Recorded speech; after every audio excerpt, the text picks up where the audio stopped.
Hello मेरे student, मैं अनु सिंह, आप सभी की मैथ्स की एजुकेटर। आज बात करने वाले हैं बोर्ड। हाँ, अभी अभी तुम बोर्ड में आए होगे या कुछ बच्चे 11th में भी गए होंगे, तो इनमें कुछ बिग चेंज दिखा है। सभी के कानों कान में पहुंचा होगा कि हाँ, अगले साल से 2025 में जो बोर्ड होने वाला है उसमें 2 बार बोर्ड हो सकता है या होगा। ठीक है, अगर उसके बारे में बात करें तो यहाँ पर देखो सीधे सीधे लिखा हुआ है क्या, board exams twice a year from 2024। Ministry of education आज CBSE to work out logistic, no plan for semester. Semesters की जो बात आई थी, मतलब कि जो सेमेस्टर वाइज जो बात आई थी, उस पर कोई काम नहीं किया जाएगा। लेकिन जो हमारा ट्वाइस बोर्ड होने वाला है, 2 बोर्ड होने वाला है, उस पर पूरा का पूरा काम किया जाना शुरू कर देना चाहिए। ये बात हुई है। उसी के नीचे देखो, बहुत लंबा नहीं है ये, 26 अप्रैल को ये आर्टिकल आया हुआ है। ठीक है, और कहाँ पे आया हुआ है आपको सीधे सीधे दिख सकता है क्या, ये बहुत ही अच्छा हमारा जो है द हिंदू में आया हुआ है ये आर्टिकल। और यहाँ पे लिखा हुआ है the ministry and the central board of secondary education will hold consultation with school principal next month. इसका मतलब क्या है, नेक्स्ट मंथ जो आने वाला है, मई, लगभग मई में स्कूल चेयरमैन जो भी हमारे एजुकेशन से रिलेटेड हैं उनसे वो, और जो भी CBSE के जो चेयरमैन होने वाले हैं, सबको मिला के, स्कूल्स के प्रिंसिपल को मिला के, ठीक है, बात होने वाली है, मीटिंग होने वाली है। ये 2 बोर्ड कह रहा हूँ। देखो यार, ये होगा तो होगा, लेकिन उसके पहले आपको एक धमाका दिखाती हूँ। जरा ये देखो, क्या भाई, बोर्ड में पेपर कैसा आएगा, 2 बार बोर्ड होगा वो तो चीज है, लेकिन बोर्ड में चेंजेस क्या हुए भाई, आपके पैटर्न भी बदल गए हैं। पैटर्न कैसा बदला हम आपको बताते हैं, ध्यान से सुनना। पैटर्न जो आपका रहने वाला है, announce change in the format of class 11th and 12th academic year 2024-25 का जो एकेडमिक ईयर है, उसमें एग्जाम का पैटर्न भी चेंज होगा। पैटर्न चेंज करके क्या किया गया है, देखो, जो डीपर क्वेश्चन थे, मतलब कि जो लंबे लंबे क्वेश्चन थे, लॉन्ग आंसर, शॉर्ट आंसर, उनको कम कर दिए गए हैं। MCQs क्वेश्चन बढ़ा दिए गए, ताकि बच्चा JEE, CUET, नीट या फिर किसी अदर फील्ड में जाता है तो वहां उसको MCQs मिलते हैं, तो उसकी प्रैक्टिस कहीं ना कहीं अभी से शुरू हो जाए।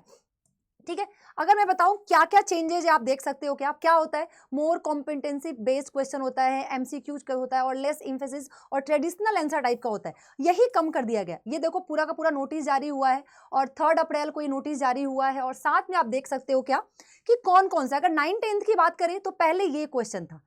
ठीक है, 50% जो था हमारा, वो हमारा केस बेस्ड था, और 20% हमारा जो था वो MCQ क्वेश्चन था, और 30% हमारा क्या था, लॉन्ग आंसर और शॉर्ट आंसर था। जो अब घटा दिया गया है वो हमारा, ये हमारा सेम है, पर हमारा 11-12 चेंज किया गया। पहले हमारा कॉम्पिटेंसी फोकस क्वेश्चन जो था, या फिर हम केस बेस्ड क्वेश्चन कर ले, सोर्स बेस्ड इंटीग्रेटेड क्वेश्चन कर ले, इसका रोल 40% था, MCQ का 20% था, और कंस्ट्रक्टेड रिस्पॉन्स जो हमारा शॉर्ट आंसर, लॉन्ग आंसर है, उसका जो वेटेज था वो 40% था। अब इसी को चेंज किया गया। अब जो आएगा 24-25 में, जो कॉम्पिटेंसी या फोकस बेस्ड जो क्वेश्चन थे, वो 50% कर दिया गया। ध्यान से सुनो, कितना कर दिया गया है, इस बात को ध्यान से सुनो, कितना कर दिया गया है,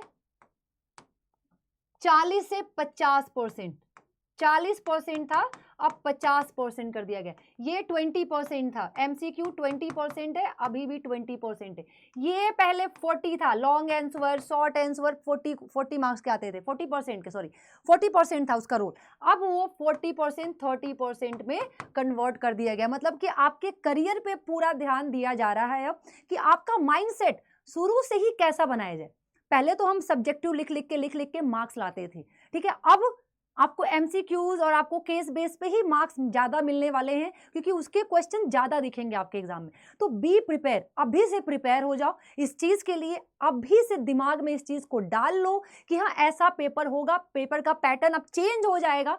MCQs और केस बेस के क्वेश्चन बढ़ जाएंगे, लॉन्ग आंसर और शॉर्ट आंसर के क्वेश्चन घट जाएंगे, और 2 बोर्ड होगा। ये तो अगले महीने जो मीटिंग होने वाला है उसमें कंफर्म हो जाएगा, क्लियर हो जाएगा। लेकिन पढ़ाई शुरू नहीं की है तो अभी से शुरू कर दो, क्योंकि 1 साल कब बीत जाएगा ना, मालूम नहीं पड़ेगा।